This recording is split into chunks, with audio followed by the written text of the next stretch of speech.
اگر تم ان کے ساتھ بیٹھے انہی جیسے سمجھے جاؤ گے، اللہ تمہیں بھی انہی میں شمار کرے گا۔ جتنے بھی فعال ہیں سوشل میڈیا کے اوپر،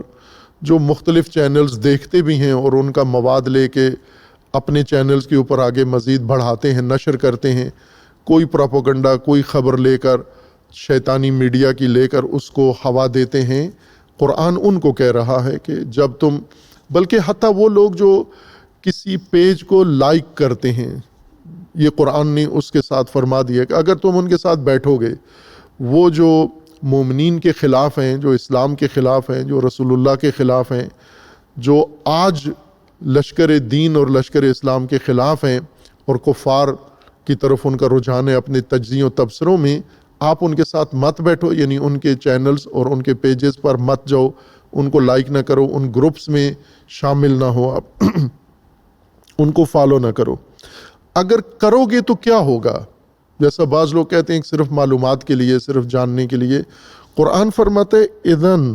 انکم اذن مثلہم، تم بھی انہی جیسے ہو جاؤ گے۔ کفار منافقین ایک جیسے ہیں، اور مومنین اگر ان کے چینلز پر رہیں گے، ان کے گروپس میں شامل ہوں گے، ان کے پیجز پر جائیں گے، تو تم بھی انہی جیسے ہو جاؤ گے۔ سوچ تمہاری، ذہنیت تمہاری، باتیں تمہاری انہی جیسی ہو جائیں گی۔ ان اللہ جامع المنافقین والکافرین فی جہنم جمیعا، اور ان جیسے ہو کے پھر تمہارا شمار کیا ہوگا کہ اللہ نے منافقین اور کافرین کو جہنم میں اکٹھا کر دینا ہے، عذاب یکساں دینا ہے، ایک جہنم میں کافر و منافق کو ڈالا جائے گا۔ تو جو مومن بھی ان کی محفلوں میں بیٹھتے ہیں اور ان کے افکار کو آگے پیش کرتے ہیں، وہ بھی اسی کے ساتھ شمار ہوں گے۔ اذن انکم اذن مثلہم، تم بھی ان جیسے ہو جاؤ گے اگر اس اللہ کے فرمان پر عمل نہ کیا۔ وہ کیا ہے کہ لا تقعدوا معاہم، ان کے ساتھ مت بیٹھو جو استہزاء اڑاتے ہیں، جو کمزور کرتے ہیں، جو انکار کرتے ہیں اور جو ورغلاتے ہیں، حقائق توڑ مروڑ کر پیش کرتے ہیں، آپ ان کے صفحات پہ مت جاؤ۔ الذین، منافق و کفار کون ہیں؟ یتربصون بکم، منافق وہ لوگ ہیں جو تربص کی حالت میں ہیں۔ تربص یعنی ایک طرح سے زیر نظر رکھ رہے ہیں، مانیٹرنگ کی کر رہے ہیں آپ کی اور حالات کے اوپر نظر رکھے ہوئے ہیں، جو آج ہم مختلف ممالک سے سنتے ہیں کہ ہم حالات پر، مشرق وسطیٰ کے حالات پر نظر رکھے ہوئے ہیں۔ یہ جو حالات پر نظر رکھے ہوئے ہیں، ان کے بارے میں قرآن فرماتا ہے الذین یتربصون بکم، مومنین کو کہہ رہے ہیں کہ جو تمہارے ساتھ پیش آنے والے واقعات کا تربص کرتے ہیں،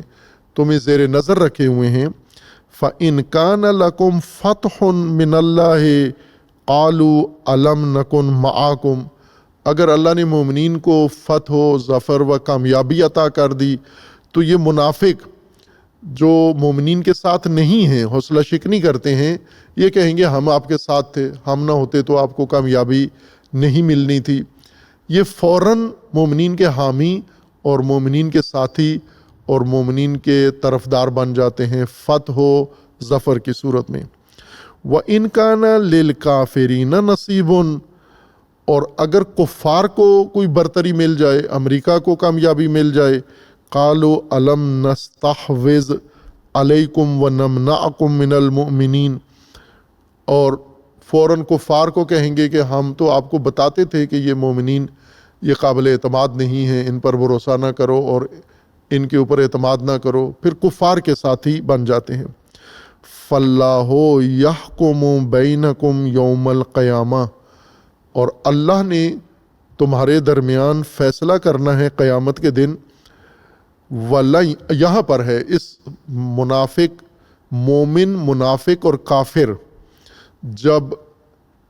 اس طرح کی صورتحال میں ہو کہ ایک طرف مومنین ہوں، ایک طرف منافقین و کفار اکٹھے ہوں، اور منافق دوغلا کردار ادا کر رہے ہوں، دوہرا کردار ادا کر رہے ہوں، مومنوں کے ساتھ بھی بیٹھ کے حوصلہ شکنی کرتے ہیں، مومنوں کو کامیابی ہو تو حامی بن جاتے ہیں، اور مومنوں کو اگر نقصان پہنچے تو کفار کے حامی بن جاتے ہیں۔ یہاں پر اس تناظر میں اللہ تبارک و تعالیٰ نے مومنین کے لیے ایک لکیر کھینچ دی ہے، سرخ لکیر۔ آج کل سرخ لکیر کا، ریڈ لائن کا بہت تذکرہ ہوتا ہے، جیسے پاکستان کی حکومت مسلسل اس جنگ کے دوران اور پہلے سے بھی کہہ رہی ہے کہ سعودی عرب ہماری سرخ لائن ہے، ہماری سرخ لکیر ہے، ریڈ لائن ہے، اور اس کو عبور نہ کیا جائے۔ ایران یا یمن اس سرخ لکیر کی طرف نہ بڑھیں، اسرائیل و امریکہ بے شک بڑھیں، چونکہ سرزمین سعودیہ ان کی اپنی سرزمین ہے، وہاں اڈے بنا لیں، وہاں فوجیں اتار لیں، اس کو مسلمان ملکوں کے خلاف استعمال کریں، اس میں کوئی حرج نہیں ہے، سرخ لکیر کا کوئی مخالفت نہیں ہوتی۔ لیکن اگر یمن یا ایران نے امریکی اڈوں کو نشانہ بنایا تو یہ سرخ لکیر عبور کرنے کے مترادف ہوگا۔ یہ سرخ لکیر، قرآن کی سرخ لکیر کیا ہے؟ خوب یہ سب کو معلوم ہونی چاہیے، مومنین کو، علماء کو، شیعہ کو، سنی کو، پاکستانی حکومت کو، میڈیا کو، عالم اسلام کو اور عرب ملکوں کو، تمام مومنین کو قرآن کی سرخ لکیر معلوم ہونی چاہیے۔ یہ سرخ لکیر ہے قرآن کریم کی، اس سے عبور نہیں کرنا، اور کسی کو یہ سرخ لکیر عبور کرنے بھی نہیں دینا، اس سے تجاوز بھی نہیں کرنا، یہ بات طے ہے۔ اور الحمدللہ پاکستان کے اندر حافظ قرآن الا ماشاء اللہ ہیں، لاکھوں کی تعداد میں ہیں، اور علماء ہیں اور مفسرین ہیں، اور مومنین بھی خوب ظاہر ہے قرآن کی آگاہی رکھتے ہیں، نہیں رکھتے تو میڈیا کے ذریعے، آپ کسی قرآنی ایپس کے ذریعے سے یہ ساری چیزیں قرآن سے نکال سکتے ہیں۔ اللہ تبارک و تعالیٰ نے جو سرخ لکیر لگائی ہے مومنین کے لیے کہ اس سے نہ مومن نے تجاوز کرنا ہے، نہ کافر کو اس سرخ لکیر کو عبور کرنے دینا ہے، تجاوز نہیں کرنے دینا، وہ یہ ہے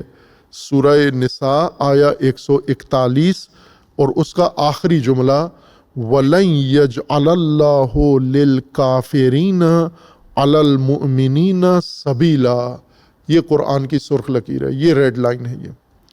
آپ اس میں کوئی فرقہ واریت والا اختلاف بھی نہیں ہے، شیعہ سنی یا دیوبندی بریلوی اور سلفیت، سب کے سب اس آیت کا ایک ہی معنی کرتے ہیں، اور وہ یہ ہے کہ اللہ نے مومنین کے اوپر کافرین کے لیے کوئی راستہ، کوئی سبیل اور کوئی تسلط کی گنجائش نہیں رکھی۔ لن یجعل اللہ، یہ لفظ لن یجعل اللہ عربی قاعدے کے مطابق، اور یہ عربی یعنی فصیح عربی، عربی گرامر غیر عرب زیادہ پڑھتے ہیں عربوں کی نسبت۔ عرب الفاظ استعمال کرتے ہیں بڑے لہجے کے ساتھ، مخرج کے ساتھ عربی بولتے ہیں، لیکن یہی جو خوبصورت عربی بولتے ہیں، اس خوبصورت عربی کے الفاظ کی ظرافت، نفاست اور خوبصورتی کی طرف متوجہ نہیں ہوتے۔ جیسے ہم پنجابی بولتے ہیں، پشتو بولتے ہیں غیر شعوری طور پر، اور اپنی زبان کی خصوصیات کی طرف متوجہ نہیں ہوتے، چونکہ اردو بولنا تو ہم نہیں اپنے شایان نشان سمجھتے۔ اردو بھی جو بولتے ہیں یا فارسی بولتے ہیں تو یہ مادری زبان ہے، ہم دیکھا دیکھی غیر شعوری طور پر یہ زبان سیکھ جاتے ہیں۔ غیر شعوری طور پر جو زبان بھی سیکھی جائے اس کی خوبصورتی زبان بولنے والوں کو معلوم نہیں ہوتی۔ وہ لوگ جو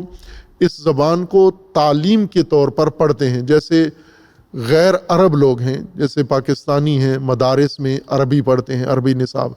یہ عربی زبان کی خوبصورتی کو عربوں سے زیادہ جانتے ہیں۔ عربی اچھے لہجے میں نہیں بول سکتے، لیکن عربی کی خصوصیات بہت اعلیٰ طریقے سے جانتے ہیں۔ جتنے بڑے بڑے صرفی نحوی ہیں وہ سارے غیر عرب ہیں،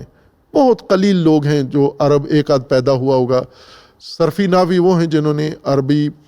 زبان کی یہ خوبصورتیاں سمجھی ہیں، قواعد، قوانین اور بیان کیے ہیں۔ ان میں حروف ہیں جن کے ذریعے سے کسی شے کی نفی کی جاتی ہے، کسی شے کو مسترد کیا جاتا ہے اور اس کو رد کیا جاتا ہے۔ اس میں سے ایک یہ لفظ ہے لن یجعل، دو لفظ ہیں۔ یہ لفظ کہا جاتا ہے کہ تاکید کے لیے ہے، یعنی گنجائش ختم کرنے کے لیے ہے۔ لن یجعل قرآن میں فراوان استعمال ہوا ہے، متعدد آیات کے اندر اس لفظ کو اللہ تبارک و تعالیٰ نے استعمال کیا ہے۔ یہ جہاں بھی استعمال ہوتا ہے، جیسے یہاں اس آیت میں استعمال ہوا ہے وَلَن يَجْعَلَ، اس کا مطلب یہ ہوتا ہے کہ ہرگز کسی صورت میں کوئی گنجائش نہیں ہے اس کام کی جو اس حرف نفی کے ذریعے بیان کیا جاتا ہے، اور وہ قرآن نے یہاں اس آیت سورہ نساء کی 141 آیت میں ذکر فرمایا ہے وَلَن يَجْعَلَ اللَّهُ، یعنی اللہ تبارک و تعالیٰ نے نہیں قرار دی، جائز نہیں سمجھا، امکان ہی ختم کر دیا ہے کہ کافر مومنین کے اوپر تسلط قائم کر لے، کافر مومنین کے اوپر حاوی ہو جائے اور مومنین کی زمام کافر کے ہاتھ میں آ جائے، مومنین کے اوپر تسلط سلطہ یہ کافر کا ہو جائے، اس کو اللہ تبارک و تعالیٰ نے مطلقہ منع کر دیا ہے، روک دیا ہے، ناجائز قرار دیا ہے اور اس کی گنجائش ہی ختم کر دی ہے۔ یہ نہیں کہ کافر کو منع کیا جا رہا ہے کہ آپ نے خبردار مومنین کے اوپر تسلط قائم نہیں کرنا، سبیل مومنین کے اوپر قائم نہیں کرنی، بلکہ مومنین کو کہا جا رہا ہے کہ آپ نے کسی صورت بھی کفار کا تسلط قبول نہیں کرنا۔ لن یجعل اللہ للکافرین علی المؤمنین سبیلا، کوئی سبیل، کوئی ذرا برابر گنجائش بھی نہیں ہے کہ کافر کو مومن کے اوپر، ایک مسلمان مملکت، مسلمان سرزمین، مسلمان ملت، مسلمان ملک، مسلمان حکومت، مسلمان طبقہ، جو بھی اپنے آپ کو مسلمان کہتے ہیں، مومنین کے زمرے میں اپنے آپ کو درج کرتے ہیں، ان کی سرخ لکیر قرآن نے یہ بیان کی ہے جس سے مومنین نے تجاوز نہیں کرنا۔ خود رضاکارانہ طور پر کفار، مستکبرین، طاغوت اور ظالمین اور ستمگروں کے سلطے میں نہیں جانا، اور اگر وہ چاہیں، چونکہ وہ تو چاہیں گے آپ کے اوپر تسلط قائم کریں، امریکہ چاہتا ہے پورے عالم اسلام پر تسلط قائم کرے، جیسا کہ اس نے کر لیا ہے، تسخیر کر لیا ہے سارے عالم اسلام کو، خصوصاً عرب ملکوں کو۔ خوب یہ جو تسخیر کر لیا ہے، اس کی قرآن میں گنجائش تھی، یہ سرخ لکیر تھی، یہ کیوں عبور کرنے دی؟ کیوں خود اس سرخ لکیر سے آگے بڑھے ہو، اور کیوں شیطان کو یہ سرخ لکیر عبور کرنے دی ہے؟ یہ قرآن کی سرخ لکیر عبور ہو گئی اور غیرت نہیں آئی آپ کو، شرم نہیں آئی آپ کو، اور جوش نہیں آیا آپ کو، کوئی رگ نہیں بھڑکی آپ کی اور پھڑکی نہیں آپ کی، اور آپ نے اتنی سادگی سے مومنین کے اوپر سلطہ کفار، وہ بھی بدترین کفار جو آپ کے دین کے دشمن، قرآن کے دشمن، اللہ کے دشمن اور مسلمین و مومنین کے دشمن ہیں، ان کا تسلط اپنے اوپر قائم کر لیا ہے۔ خوب یہ تمام مومنین عالم کے لیے اور مومنین تاریخ کے لیے ہے، جو سابقہ مومنین گزر گئے ہیں ان کے لیے بھی یہ سرخ لکیر تھی کہ کسی صورت میں آپ نے کفار کے سلطے میں نہیں جانا، کفار کے غلبے کے تحت زندگی نہیں گزارنی۔ جب کفار آپ پر سلطہ قائم کرنا چاہیں، آپ نے کیا کرنا ہے؟ مقابلہ کرنا ہے، آپ نے دفاع کرنا ہے، آپ نے مزاحمت دکھانی ہے، آپ نے مقاومت اختیار کرنی ہے۔ مقاومت اس مرحلے کے لیے ہے کہ جب اللہ کی کھینچی ہوئی سرخ لکیر آپ عبور کرتے ہیں، ریڈ لائن عبور کرتے ہیں، تو یہاں پر مومنین کو تسلیم نہیں ہونا، سمجھوتا نہیں کرنا، اپنے ضعف، اپنی کمزوریاں۔ آج مسلمان کمزور نہیں ہے کسی بھی لحاظ سے۔ پاکستان طاقتور ترین اسلامی ممالک میں سے ہے، ہر پہلو سے، افرادی قوت کے لحاظ سے، اپنی مضبوط فوج کے لحاظ سے، ایٹمی طاقت کے لحاظ سے، اور باقی جو توانائیاں ملکی و قومی اللہ تبارک و تعالیٰ نے اس ملک و ملت کو عطا کی ہیں، ان کے لحاظ سے یہ بہت ہی مضبوط ملک ہے۔ اتنا مضبوط ملک کہ ہندوستان کو آنکھیں دکھا سکتا ہے، ہندوستان جیسی بڑی طاقت کے ساتھ پنجہ آزمائی کر سکتا ہے اور ان کی گردن مروڑ سکتا ہے، ان کی کلائی مروڑ سکتا ہے، ان کو ذلیل کر سکتا ہے، اتنی بڑی طاقت ہے۔ اسی طرح دیگر مسلمان، پاکستان کے علاوہ ترکیہ بہت بڑی طاقت ہے، مصر طاقت ہے، طاقتور فوجیں ہیں ان کے پاس، اور خصوصاً خلیجی ممالک جن کے پاس تیل و گیس کی ثروت ہے، جو ثروت امریکہ سے کہیں زیادہ ہے، چین کی نسبت کہیں زیادہ ہے، تمام دنیا کی دولت و ثروت ایک طرف اور خلیج کی دولت و ثروت ایک طرف،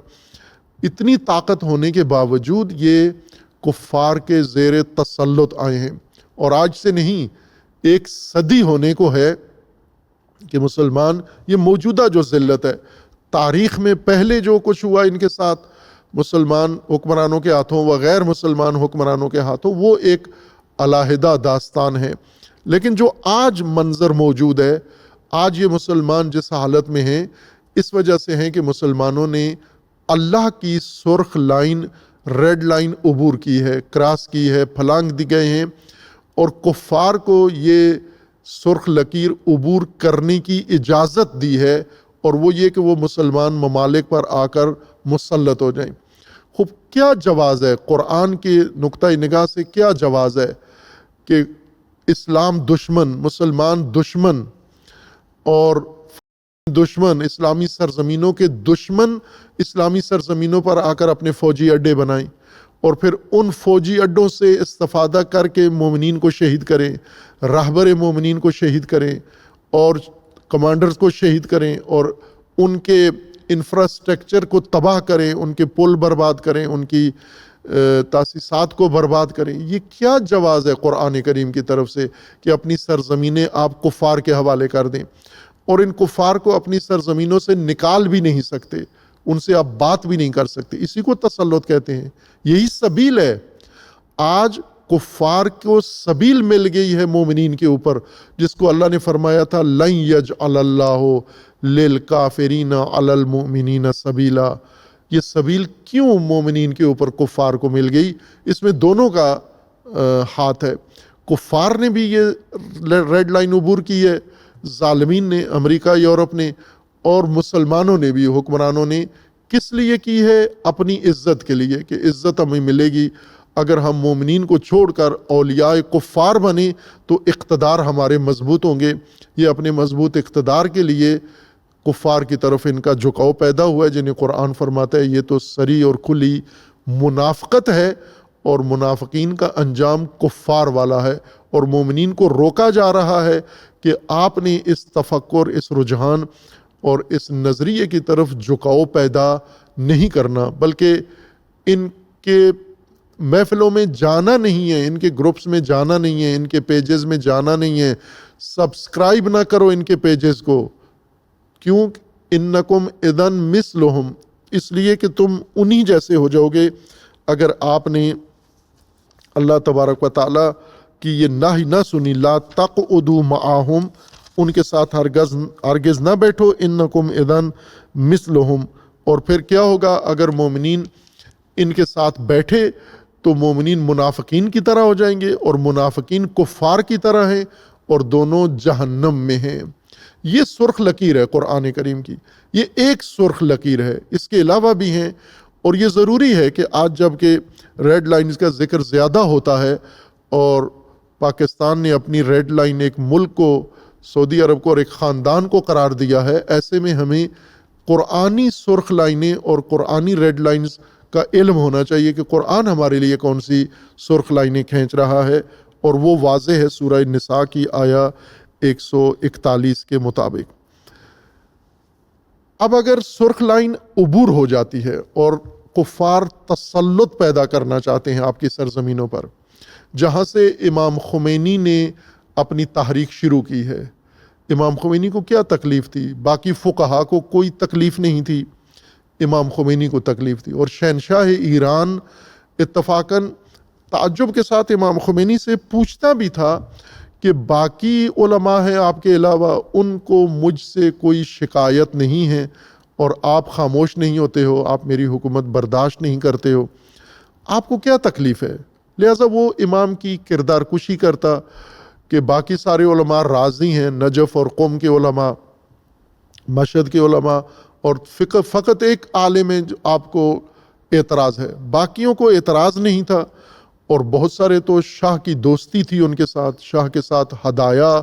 تبادلہ ہوتا تھا، شاہ کو وہ متبرک ہدایہ وہ دیتے تھے، اور شاہ کی بہنیں اور خاندان بہت سارے علماء کو بڑے نفیس قیمتی ہدایہ دیتے تھے اور شہریے دیتے تھے ان کو۔ امام کو کیا تکلیف تھی؟ یہی سورہ نساء آیا 141 کی تکلیف تھی کہ شاہ نے ایران پر امریکہ کو تسلط دیا، سبیل دی، راستہ دیا، اور امریکہ اور یورپ کو حاوی قرار دیا مومنین کے ملک کے اوپر، مومنین کی جمعیت کے اوپر غیروں کو موقع دیا، وہ آ کر مسلط ہو گئے۔ خوب ایسے میں ایک فقیہ، ایک عالم دین، ایک مومن، ایک متدین کو کیا کرنا چاہیے؟ قبول کر لے یہ تسلط، یہ سلطہ، اور کفار کی سبیل میں اور کفار کی غلامی میں زندگی بسر کرے، اس لیے کہ میرا دفتر اور میرا درس تو چل رہا ہے۔ ملا کو جو ہے ہند میں سجدے کی اجازت، یہ جو ملا کو سجدے کی اجازت ہے تو وہ یہ کہے کہ اب مجھے تو کوئی تکلیف نہیں ہے، میرا تو سجدہ ہو رہا ہے، میرا درس بھی ہو رہا ہے، اور مجھے راشن بھی مل رہا ہے، میرے مرید بھی مقلد بھی ہیں، تو مجھے تو کوئی تکلیف نہیں ہے۔ جیسا کہ صدام کے دور میں بہت سارے علماء کو نجف میں کوئی تکلیف نہیں تھی، چونکہ صدام کو ان کی طرف سے کوئی تکلیف نہیں پہنچتی تھی، لیکن باقر الصدر، شہید باقر الصدر اور پورا خاندان آل حکیم رحمت اللہ علیہم، اور اسی طرح باقی علماء جو مبارز اور مجاہد تھے، صدام نے ان کو ایک ایک کر کے اور نہایت صفاقی کے ساتھ شہید کر دیا، شہید صدر، اور اس کے بعد لائن لگا دی ان علماء کی۔ خوب ان علماء میں اور باقی علماء میں کیا فرق تھا؟ یہ فرق تھا کہ شہید صدر اور یہ آل حکیم یہ قرآن کی سورہ نساء کی آیا 141 کے مطابق یہ کہتے تھے کہ کفار کو مومنین پر کوئی تسلط نہیں ہے، نہ کفار کے ایجنٹ کو، نہ کفار کے مہرے کو، اور نہ کفار کی طرف سے مامور شخص کو مومنین کے اوپر حکومت کا، تسلط کا اور غلبہ کا کوئی حق نہیں ہے۔ امام کو یہی اعتراض شہنشاہ پر تھا کہ تو حکومت کرتا ہے اور حکومت تیری نہیں ہے بلکہ امریکہ کی ہے، اور یہ مملکت اور سرزمین یہ ساری تو نے وسائل سمیت امریکہ کے اختیار میں قرار دی ہے۔ یعنی آج جو حالت سعودی عرب کی ہے، امارات کی ہے، قطر، بحرین، کویت کی جو صورتحال ہے یہ ایران کی تھی۔ اس وقت یہاں امریکی اڈے نہیں تھے، ان ممالک کے اندر ایران میں امریکی اڈے تھے، اور ایران اس علاقے کا امریکی سرزمین سمجھی جاتی تھی، اور امام نے یہ سلطہ، یہ سبیل کفار کی مومنین کے اوپر سے ختم کی ہے، اور قرآن کی سرخ لکیر کا بھرم رکھا ہے، اور قرآن کی ریڈ لائن کو بچایا ہے، اور اسی پر قیام کیا ہے۔ یعنی جب کفار یہ سرخ لکیر عبور کر جائیں اور مومنین ان کو عبور کرنے دیں، علماء عبور کرنے دیں، پھر فریضہ کیا بنتا ہے قرآنی طور پر؟ اس فریضہ کو بھی قرآن کریم نے ذکر فرمایا ہے۔ وہ فریضہ یہ ہے کہ اب آپ نے استقامت دکھانی ہے، آپ نے مقاومت دکھانی ہے، آپ نے ان کے سامنے تسلیم نہیں ہونا۔ یہ مطلب قرآن کریم نے بہت ساری آیات کے اندر ذکر فرمایا ہے، اور ان میں سے ایک سورہ مبارکہ بقرہ میں آیا 251 ہے کہ اگر یہ قرآن کی سرخ لائن عبور ہوتی ہو تو مومنین کا، علماء کا، فقہاء کا کیا فریضہ بنتا ہے۔ سورہ بقرہ آیا 251 میں۔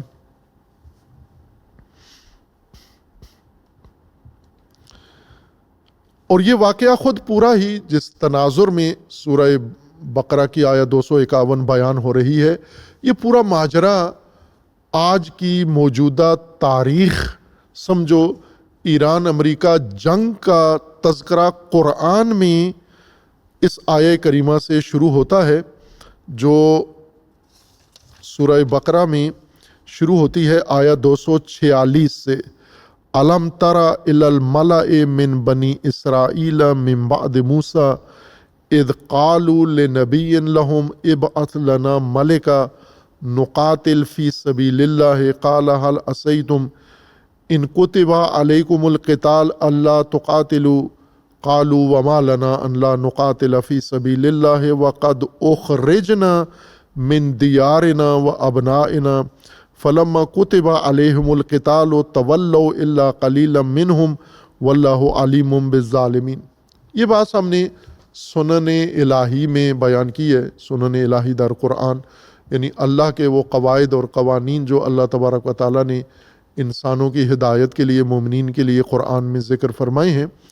فلسفہ تاریخ قرآن میں یہ بات ذکر کی ہے کہ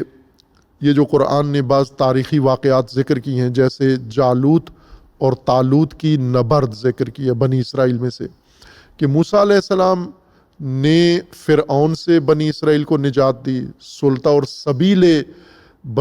فرعون سے، آل فرعون سے بنی اسرائیل کو نجات دی اور الہی نظام قائم کرنے کے لیے انہیں آمادہ کیا، تیار کیا، اور وہ نہیں ہوئے۔ موسیٰ علیہ السلام کے زمانے میں موسیٰ کو جیسے حکم تھا امامت کا نظام قائم کرنا، بنی اسرائیل نے وہ نظام قائم ہونے نہیں دیا، اور وہ ذلت و پستی جو مصر میں ان کے شامل حال تھی اس سے تو موسیٰ نے نکال لیا، لیکن تکمیلی ہدف قیام حکومت الہی اس کے لیے بنی اسرائیل تیار نہیں ہوئے، سامری کے پیچھے چلے گئے، اور بہت ساری حرکات انہوں نے کی جس کو قرآن کریم نے ذکر کیا ہے۔ اور پھر نتیجہ یہ ہوا کہ یہ مصر سے نکل کر بھی وہی حالت ہو گئی ان کی جو مصر میں آل فرعون کے زیر تسلط تھے، وہاں سے نکل کر پھر اس سے بدتر صورتحال میں گرفتار ہو گئے۔ اب مصر میں نہیں ہیں، آل فرعون نہیں، اپنی سرزمین میں ہیں، کنعان میں واپس آ گئے ہیں، مشرق وسطیٰ میں واپس آ گئے ہیں، فلسطین میں واپس آ گئے ہیں، لیکن واپس آ کر بھی پہلے سے زیادہ ذلیل تر، پہلے سے زیادہ بیچارے، پہلے سے زیادہ رسوا، محکوم، غلام۔ اب فرعون تو ان سے کام لیتا تھا، بہرکشی کرتا تھا ان سے، لیکن اب جالوت کے قبضے میں ہے۔ جالوت نے ان کے لیے ان کے بچے ان سے چھین لیے، ان کے گھر ان سے چھین لیے، ان کی زمینوں پہ قبضہ کر لیا اور انہیں دور بھگا دیا، جلا وطن کر کے کیمپوں میں بسا دیا جا کر۔ یہ جالوت نے ان کے لیے نظام بنایا۔ جب یہ نبی کے امام کے تابع نہیں ہوئے، نظام امامت کی طرف نہیں بڑھے، تو باوجود اس کے کہ فرعون سے نجات مل گئی، اس فرعون سے بدتر کا شکار ہو گئے اپنی نافرمانی اور ہٹ درمی کی وجہ سے۔ لہٰذا قرآن کریم میں اللہ تبارک و تعالیٰ نے رسول اللہ کو فرمایا کہ الم تری، اے نبی کیا نہیں دیکھا آپ نے کہ یہ موسیٰ کے بعد الم تری الی الملأ من بنی اسرائیل، یہ سرکردہ لوگ، خواص بنی اسرائیل کے موسیٰ کے بعد من بعد موسیٰ، یہ سارے اکٹھے ہوئے اور اپنی موجودہ صورتحال پر وہ ذلت و محکومی اور محرومی کا رونا رویا، اور نبی کے پاس گئے اور نبی سے جا کر کہا کہ اللہ سے ہمارے لیے ایک حاکم، ایک ملک اور ایک کمانڈر ہمارے لیے اللہ سے آپ طلب کریں۔ اذ قال لنبی لہم ابعث لنا ملکا، ایک فرمان روا، ایک حاکم اللہ ہمارے لیے مبعوث کرے، مقرر فرمائے۔ تو نبی نے ان کو سمجھایا کہ آپ جہادی قوم نہیں ہو، مبارز نہیں ہو، میدانی قوم نہیں ہو، آپ عیاش لوگ ہو، آپ من و سلوہ کھانے والے اور اصل و بصل والے لوگ ہو، اور آپ میدان کے لیے نہیں ہو، قتال کے لیے آمادہ نہیں ہو۔ انہوں نے عہد کیا کہ کیوں نہیں، پھر اپنی صورتحال بتائی کہ ہمیں اپنے گھروں سے نکال دیا گیا ہے، ہماری زمینوں پر قبضہ ہو گیا ہے، تو ہم ضرور کریں گے۔ قد اخرجنا من دیارنا و ابنائنا، اس آیت کو، اس پورے سیاق کو آیا 246 سے لے کر آیا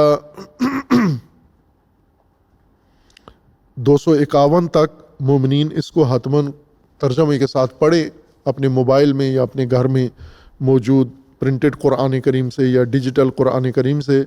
تفسیر کے ساتھ بھی پڑھیں اس کو، کہ یہ بہت اہم آیت ہے۔ یہ آیت دراصل آج کی فلسطین کا ماجرا، آج کے لبنان کا ماجرا، آج کے یمن کا ماجرا اور آج کے ایران کا ماجرا ہے۔ جو کچھ آپ دیکھنا چاہتے ہیں کہ اگر آج قرآن نازل ہوتا تو یہ سارے واقعات قرآن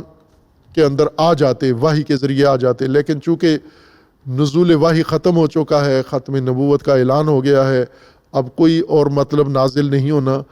تو جو آج واقع ہوگا پھر اس کو کیسے سمجھیں ہم؟ چونکہ قرآن نے ان واقعات کے وقوع سے پہلے اس طرح کے واقعات کی پہلے سے نقشہ کشی کر دی ہے قرآن میں، اور وہ ماجرائے طالوت ہے، اور اس میں بہت ساری کنفیوژن دور ہوتی ہے جو شبہات آج منافقین میڈیا پہ پھیلاتے ہیں، اس کا جواب ہے یہاں پر ان آیات کے اندر 246 سے لے کے 251 تک۔ اللہ تبارک و تعالیٰ نے طالوت کو ان کا کمانڈر بنایا۔ طالوت نبی نہیں ہے، امام نہیں ہے، معصوم نہیں ہے،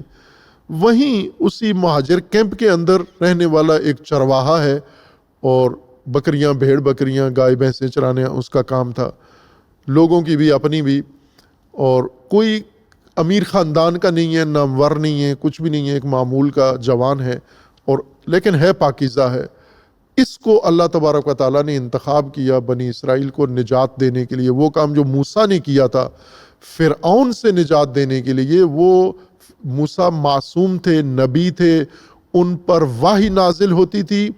لیکن اب ایسے شخص کے ذریعے وہی کام لیا جا رہا ہے جس پر وحی نازل نہیں ہوتی، جو نبی نہیں ہے، جو معصوم نہیں ہے، ایک معمولی انسان ہے۔ وہی کام موسیٰ والا اس سے اللہ تبارک و تعالیٰ نے لیا،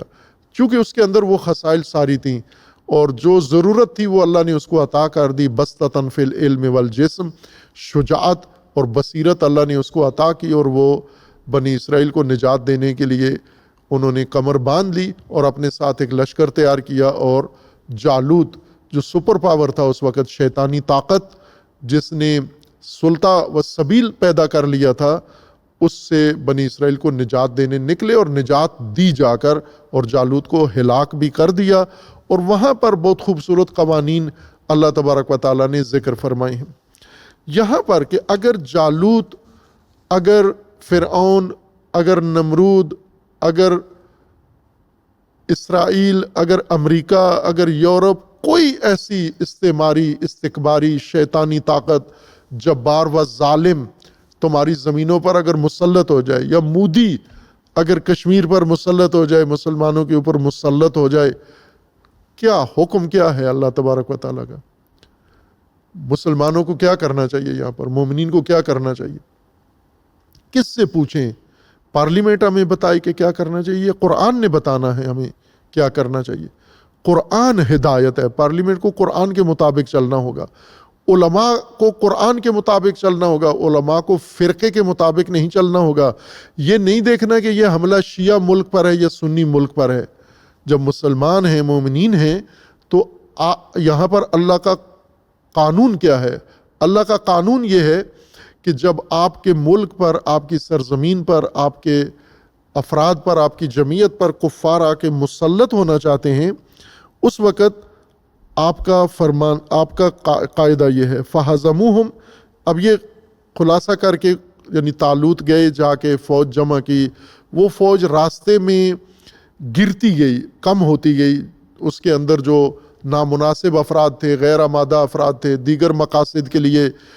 دنیاوی مقاصد کے لیے جانے والے تھے، وہ باری باری تدریجاً ہر مرحلے، ہر موڑ میں یہ کم ہوتے گئے۔ آخر میں جناب طالوت کے ساتھ ایک مختصر سا گروہ رہ گیا، چھوٹا سا ٹولہ رہ گیا، اور وہ جب جالوت کے سامنے کھڑے ہوئے تو گھبرا گئے۔ جب یہ گئے والذین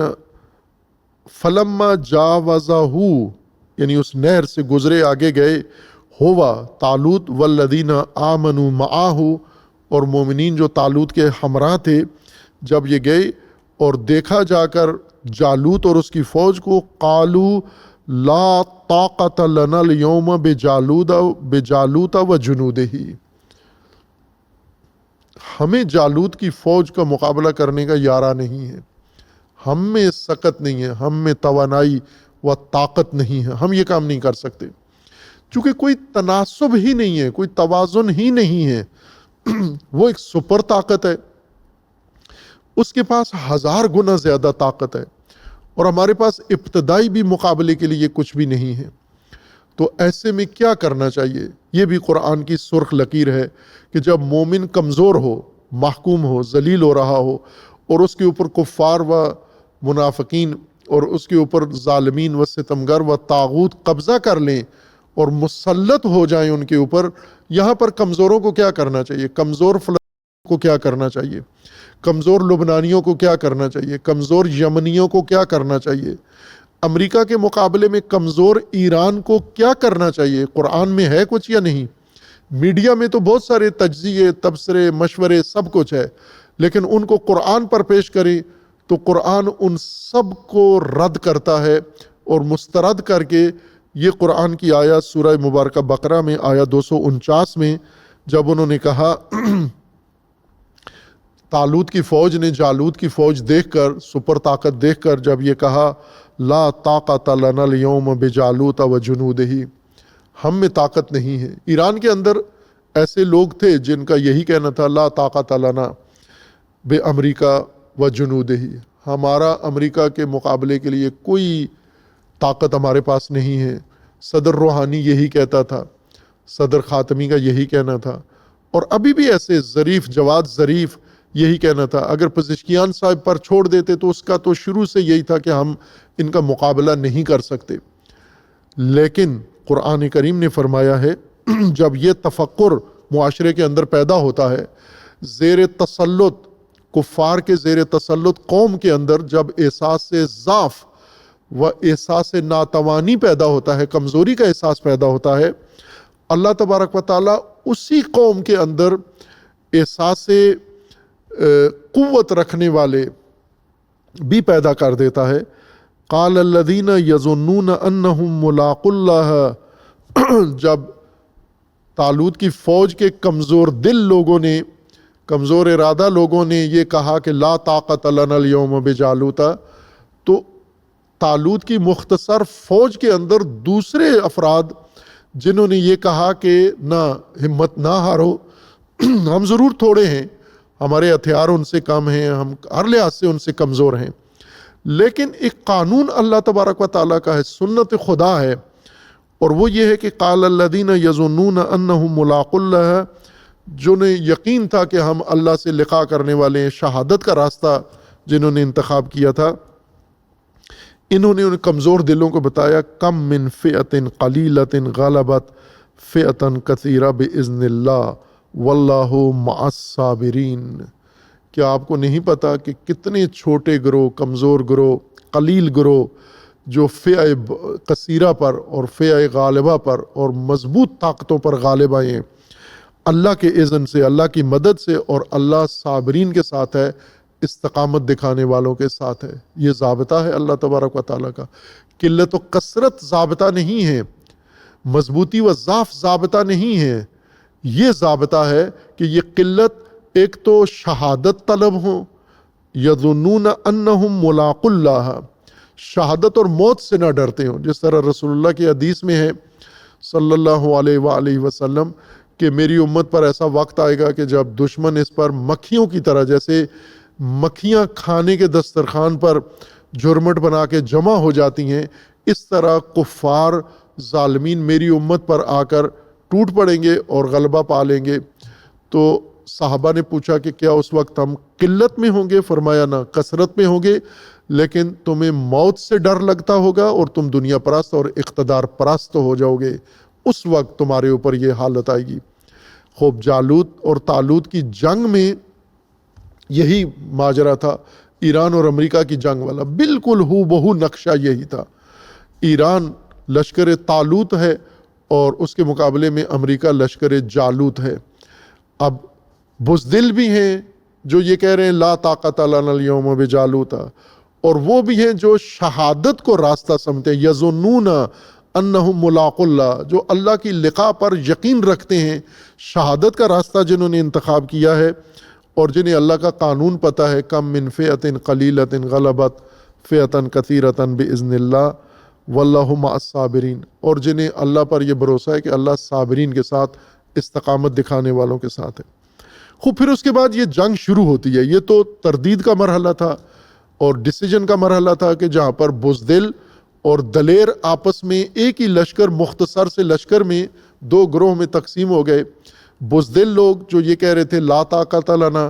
اور دلیر لوگ جو کہہ رہے تھے کہ اللہ ہمارے ساتھ ہے اور فئہ قلیلہ غالب آئے گا فئہ کثیرہ پر۔ ڈیسیجن ہو گئی،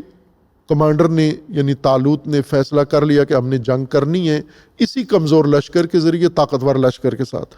فلما بارزوا لجالوت و جنودہ، یہ چھوٹی ٹولی، چھوٹا لشکر، کمزور لشکر طاقتور لشکر کے مقابلے میں جب نکلے، بارزوا سامنے آئے، میدان میں آئے جالوت اور اس کے مقابلے میں، قالو اس وقت انہوں نے جو شعار دیا، جو دعا مانگی، جو عزم کیا، جو نیت ٹھانی، وہ یہ تھی ربنا افرغ علینا الصبر وثبت اقدامنا وانصرنا علی القوم الکافرین۔ یہ ہے قانون کہ جب کفار تم پر مسلط ہو اور تم کمزور ہو، اپنی کمزوری کی تلافی اسلحے سے نہیں، ٹیکنالوجی سے نہیں، بلکہ اللہ تبارک و تعالیٰ سے کیا طلب کرو؟ ربنا افرغ علینا الصبر، صبر و استقامت عطا فرما، وثبت اقدامنا، ثبات قدم عطا فرما کہ ہم بھاگے نہیں، ہم میدان ترک نہ کریں۔ ظاہر ہے وہ طاقتور ہیں، وہ حملہ کریں گے، نقصان کریں گے ہمارا، اور یہ لاشیں دیکھ کے ہم بھاگ نہ جائیں۔ ثبات قدم عطا فرما، راسخ قدم و پائیدار بنا ہمیں، اور ہمیں صبر و استقامت عطا فرما، اور وانصرنا علی القوم الکافرین، اور تیسرا یہ کہ ہمیں کافرین پر نصرت و غلبہ بھی عطا فرما۔ فہزموہم باذن اللہ، اور ایسا ہی ہوا، انہوں نے شکست دے دی، اس چھوٹے لشکر نے، کمزور لشکر نے طاقتور لشکر کو شکست دے دی۔ یہ ماجرا آپ کے قرآن میں کیوں ہے موجود؟ جو آج تبصرے کرتے ہیں کہ ایران کو یہ ٹکر نہیں لینی چاہیے تھی، سمجھداری کا ثبوت دینا چاہیے تھا، سعودی عرب جیسی سمجھداری، قطر جیسی، ترکیہ جیسی سمجھداری اختیار کرنی چاہیے تھی۔ یہ ماجرا کیوں ہے آپ کے قرآن میں؟ اس کو پھر نکال دو آپ، چونکہ یہ تو آپ کے تبصروں اور آپ کی سوچ اور آپ کے میزان کے مطابق نہیں ہے، یہ تو الٹ ہے، آپ کی نفی کرتا ہے۔ یہ ماجرا بتاتا ہے کہ آپ بے شک تھوڑے ہو جاؤ لیکن ذلت قبول نہیں کرنی، کفار کا تسلط قبول نہیں کرنا، آپ نے ظلم و بربریت اور طاغوتیت قبول نہیں کرنی، آپ نے پھر بھی نبرد کرنی ہے، مزاحمت کرنی ہے، صبر دکھانا ہے، ثبات قدم دکھانا ہے۔ خب اگر یہ چھوٹا لشکر بڑے لشکر، چھوٹا ملک بڑے ملک کے مقابلے میں آ جائے تو اللہ کا قانون کیا ہے؟ اللہ کا قانون ہے فَهَزَمُوهُمْ بِإِذْنِ اللَّهِ، اللہ کے اذن سے اس چھوٹے لشکر نے بڑے لشکر کو شکست فاش دے دی۔ وَقَتَلَ داود جالوتا، اور داود نے جالوت کو قتل کر دیا۔ آج ایران کا داود انشاءاللہ پیدا ہوگا، پیدا ہو گیا ہے، صرف اس نے اپنی غلیل سے آج کے جالوت کو نشانہ لگانا ہے جو انہوں نے اعلان کر دیا ہے انتقام کا، اور یہ کہہ دیا ہے کہ ہم نے اس شخص کو، اس قاتل رہبر کو اور قاتل کمانڈرز کو ہم نے فی النار کرنا ہے، جہنم میں پہنچانا ہے۔ یہ انہوں نے کھل کے اعلان کر دیا ہے کہ مذاکرات نہیں بلکہ انتقام لینا ہے ہم نے۔ اب ظاہر ہے کہ داود پیدا ہوگا، وہ داود انشاءاللہ اپنا کام اپنے موقع پر کرے گا۔ لشکر جالوت میں داود ایک نوجوان لڑکا، اور اس نے غلیل کے ذریعے جالوت کو نشانہ بنایا اور مار دیا۔ وَآتَاهُ اللَّهُ الْمُلْكَ وَالْحِكْمَةَ وَعَلَّمَهُ مِمَّا يَشَاءُ، پھر داود کو اسی پاداش میں، وہ داود آج کا پیدا ہو گیا ہے، اور اللہ نے فرمایا ہم نے اس کو ملک، مملکت بھی دی، اقتدار بھی دیا، داود کو حکمت بھی دی، اور جو اس نے چاہا وہ علم بھی دیا ہم نے، وہ دانش و بصیرت بھی داود کو عطا کی۔ یہاں پر آ کر اللہ تبارک و تعالیٰ نے قانون ذکر کیا ہے کہ جب آپ کے ملک پر، آپ کی قوم پر، آپ کی سرزمینوں پر کفار مسلط ہو جائیں، حکم کیا بنتا ہے؟ ازل سے آخر تک، قیامت تک رسول اللہ پر نازل وحی میں یہ ماجرا ذکر ہوا، اور رسول اللہ کو حکم ہوا کہ یہ پڑھ کے سنائیں مومنین کو کہ قانون خدا کا وہی ہے جو موسیٰ کے دور میں تھا، قانون خدا کا وہی ہے جو طالوت کے دور میں تھا، قانون خدا کا وہی ہے جو رسول اللہ کے دور میں ہے، اور قانون اللہ کا وہی ہے جو آج ایران اور امریکہ کے مارکے کے دوران ہے۔ وہ قانون کیا ہے؟ وہ یہ ہے وَلَوْلَا دَفْعُ اللَّهِ النَّاسَ بَعْضَهُمْ بِبَعْضٍ لَفَسَدَتِ الْأَرْضُ وَلَكِنَّ اللَّهَ ذُو فَضْلٍ عَلَى الْعَالَمِينَ۔ اور وہ قانون اللہ کا یہ ہے کہ لولا دفع اللہ الناس بعضهم ببعض، اگر دفاع نہ ہو، مزاحمت نہ ہو، ان ظالمین کے مقابلے میں کھڑے ہونے والے نہ ہوں، سب تسلیم ہونے والے ہوں، سب عقل مند ہو جائیں، آج کی میڈیا اصطلاح کے مطابق سب عقل و دانش کے مطابق عمل کریں، یعنی امریکہ جس سرزمین پر قبضہ کرنا چاہے کر لے، اسرائیل جس سرزمین پر قبضہ کرنا چاہے کر دے، اردن تسلیم ہو جائے، عراق تسلیم ہو جائے اور عرب ملک اسلامی ممالک تسلیم ہو جائیں، یہ کہاں سے تسلیم ہونا دانائی نکالی ہے؟ اللہ کا فرمان ہے لولا دفع اللہ الناس بعضهم ببعض، اگر بعض لوگوں کے تجاوز کے مقابلے میں، ان کے ستمگری کے مقابلے میں، ان کے حملے اور طغیان کے مقابلے میں دوسرے لوگ دفاع نہ کریں، مزاحمت نہ کریں، مقابلہ نہ کریں، مبارزہ نہ کریں، زمین فساد سے بھر جائے گی۔ لفسدت الارض، پوری زمین فاسد ہو جائے گی۔ اگر آج ایران دفاع نہ کرے پوری زمین تباہ ہو جائے گی۔ ایران زمین پوری بچا رہا ہے، نہ صرف ایران اپنی سرزمین بچا رہا ہے، ایران ہر ملک بچا رہا ہے، اسلامی ملک اور غیر اسلامی ملک۔ ایران آج یورپ کا بھی دفاع کر رہا ہے، ایران چین کا بھی دفاع کر رہا ہے، ایران روس کا بھی دفاع کر رہا ہے، ایران کینیڈا کا بھی دفاع کر رہا ہے، ایران گرین لینڈ کا بھی دفاع کر رہا ہے، ایران پاناما کا بھی دفاع کر رہا ہے، ایران وینزویلا کا اور کیوبا کا بھی دفاع کر رہا ہے، ایران ہر سرزمین کا، فلسطین کا، لبنان کا دفاع کر رہا ہے، عراق کا دفاع کر رہا ہے، پاکستان کا دفاع کر رہا ہے۔ جس جس سرزمین پر کفار کی نظریں ہیں کہ ہم نے ان پر قبضہ کرنا ہے، اللہ کا فرمان ہے کہ لولا دفع اللہ الناس بعضهم ببعض، اگر بعض لوگ ان متجاوزین کے مقابلے میں دفاع کے لیے میدان میں نہیں نکلتے اور دفاع نہیں کرتے، مزاحمت نہیں کرتے، مقاومت نہیں کرتے، زمین فاسد ہو جائے گی۔ خوب یہ کون لوگ ہیں جو الہی مأموریت انجام دے رہے ہیں؟ یہ بہت گران قدر لوگ ہیں، یہ بہت قابل قدر لوگ ہیں جو پوری زمین کا بھرم رکھ رہے ہیں، تمام انسانیت کا بھرم رکھ رہے ہیں۔ یہ متجاوز جس نے ٹرمپ نے آتے ہی یہ اعلان کیا تھا، کینیڈا کو کہا تھا کہ فوراً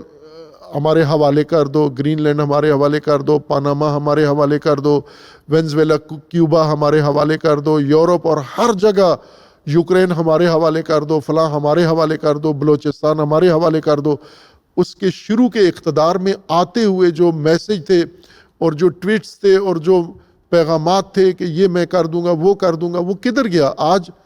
منتیں کر رہا ہے کہ ہرمز کھول دو، تباہی پھیل گئی ہے، مہنگائی ہو گئی ہے امریکہ میں اور ساری دنیا میں، ہرمز کھول دو آپ۔ خوب یہ کس نے پہنچایا ہے؟ یہ آج کے طالوت، لشکر طالوت نے یہ کام کیا ہے، فئہ قلیلہ نے یہ کام کیا ہے۔ اور اس فئہ قلیلہ کے ساتھ اگر وہ لوگ جو ملا و خواص جو آرزو کرتے تھے فلسطین آزاد ہو،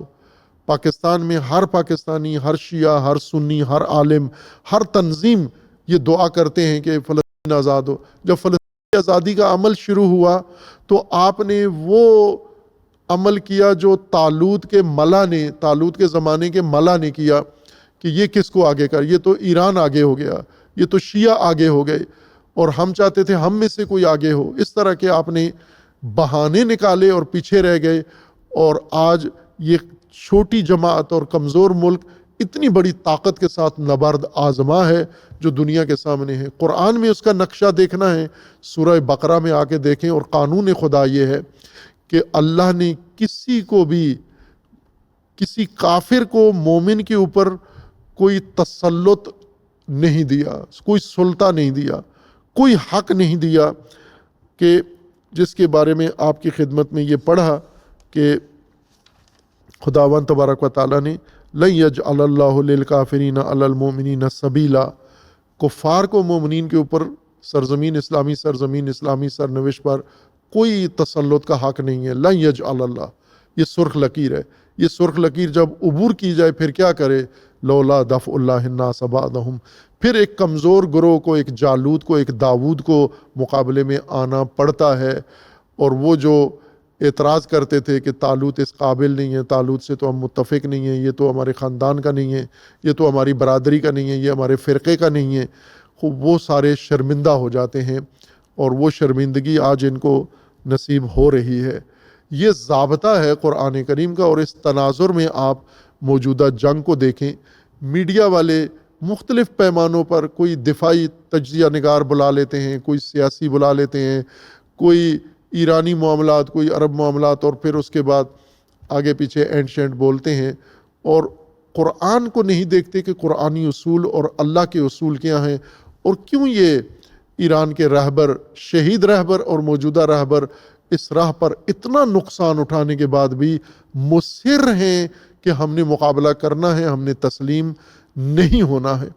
خوب انہوں نے تو اپنا راستہ، طالوت نے اپنا راستہ چن لیا، جنود طالوت نے اپنا راستہ چن لیا، فئہ قلیلہ نے اپنا راستہ چن لیا ہے۔ ہمارا انتظار ہو رہا ہے، ہم نے فیصلہ کرنا ہے، ہم کس کے ساتھ ہیں؟ ہم جالوت کے ساتھ ہیں یا طالوت کے ساتھ ہیں؟ ہم کون سے طبقے میں ہیں؟ ہم ان ملا میں سے ہیں جنہوں نے بات تو شروع کی تھی لیکن شروع کر کے پھر چپ ہو کے بیٹھ کے خاموش ہو گئے، اور ان کی خاموشی اب کس کے حق میں جا رہی ہے؟ ہر ایک کا عمل کس کے حق میں جا رہا ہے؟ قرآن کریم ہمیں واضح ہدایت دے رہا ہے موجودہ صورتحال کو سمجھنے کے لیے۔ قرآن ہدایت ہے اور ہر نسل کی ہدایت ہے۔ اگر آج کے ان مواقع پر قرآن ہمیں ہدایت نہیں دے سکتا تو پھر کسی اور میدان میں بھی ہدایت نہیں ملے گی۔ آج کے موجودہ صورتحال میں قرآن نے واضح ہمارے لیے رہنمائی کر دی ہے، اب ہمارا کام ہے کہ اس کو اپنائیں اور اس راہ پہ چلیں اور اس کے ساتھ کھڑے ہو جائیں، اور اس راہ پر کھڑے ہو جائیں جہاں اللہ نے ہمیں حکم دیا ہے۔ اور آج کی قرآنی معیاروں کے مطابق ہر مومن مسلمان، خواہ وہ کسی بھی سطح پر ہو، حکومت میں ہو یا حکومت میں نہ ہو، مذہبی ہو، جو بھی ہو، عالم ہو غیر عالم ہو، اس کا قرآنی فریضہ ہے کہ وہ آج مظلوم کے ساتھ یعنی ایران کے ساتھ فلسطین کے ساتھ کھڑا ہو، اور امریکہ کے مقابلے میں مزاحمت و مقاومت کی حمایت کرے۔ یہ قرآنی واحد راستہ ہے، اس میں کوئی اور دوسرا راستہ اللہ نے نہیں چھوڑا۔ لن یجعل اللہ للکافرین علی المؤمنین سبیلا۔ باقی بات صلی اللہ علیہ محمد۔